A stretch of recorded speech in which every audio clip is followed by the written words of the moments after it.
Welcome back to Copper Star Precision, the channel dedicated to getting you more points at your competitive shooting matches. We're going over the March course of fire for NRL22. This is the second stage in the booklet. It's called Shoot Happy Thoughts.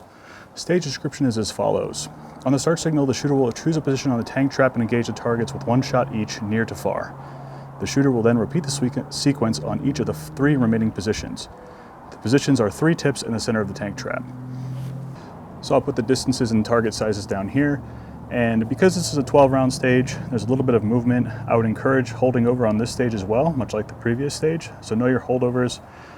The first target at 50 yards should be your 0. And then 77 yards for most people should be around, 0.9 to 1 mil if you're using a mil scope. And the second target at 100 should be around 1.8 or 9 to 2. Depending on how fast a velocity you're running and the temperature environmentals for that day. So you may be able to get away with a 0, 1 mil, and 2 mil hold, depending on your ballistics. Another thing I want you to think about, it's a pretty standard tank trap stage, 3 tips in the center, but always think about economy of movement and economy of motion and kind of where you want to end up. I think it's easiest to do the 3 tips first, and then the last tip you want is probably the one where you can easily just slide into the center tank trap position. So the way this tank trap is, the orientation that it is in right now, I'd probably start at this tip first, come back here, tip 3, and slide down into the center. And this makes a really easy transition. I think you can get away with 1 bag here if you want a pump pillow for support, if you're gonna take a kneeling position, depending on how high your tank trap is.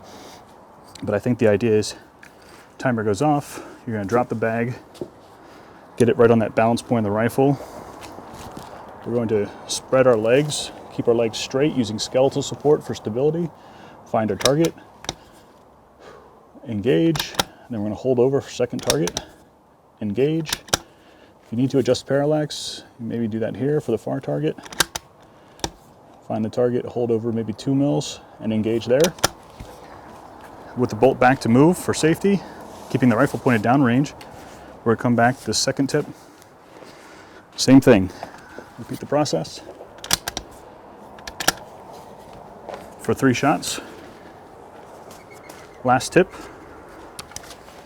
same thing, spreading the legs, skeletal support. Don't bend the knees trying to do a squat.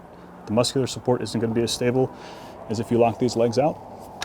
Find our targets, engage. If you have to do a mag change, this would be the place to do it. You only have 10-round mags because it's a 12-round stage. So you could execute the mag change right here. And like I said, easily just slide down. Now here, you'd probably take a kneeling position. Like I said, this is where you would have a rear bag of some sort if you wanted to fill the space. But simply using my knee and my hand, very stable here, engage 3 times. All in all, a pretty straightforward tank trap stage. Things I would recommend for success, plan your order out ahead of time. I like to go with gravity, which means starting highest points and working down because we have a choice. And in this case, like I said, in this orientation, I would go 1, 2, 3, sliding down into the center for the last 3 shots. Again, because it is 12 rounds and there is a significant amount of movement, I would recommend learning your holdovers and using your scopes or reticle subtensions to make impacts rather than dialing. But if you're just getting started and you want to be competitive, but let's face it, you're a beginner. I recommend always dialing for every target if you're a beginner, just to have the best chance of success. You will have to learn holdovers at some point, but I think holding center is something that comes intuitively to a lot of people. Center in the crosshairs. So if you are new, don't be afraid to dial, and don't worry about time. Just make sure that every impact you make or every trigger pull, all the fundamentals are there, and you're making good attempts at hitting the targets, and the speed will come with time. So I hope those tips and tricks helped. If they did, like this video, comment, subscribe, and we have more videos coming up very shortly, so stick around, and until I see you next time, score more points.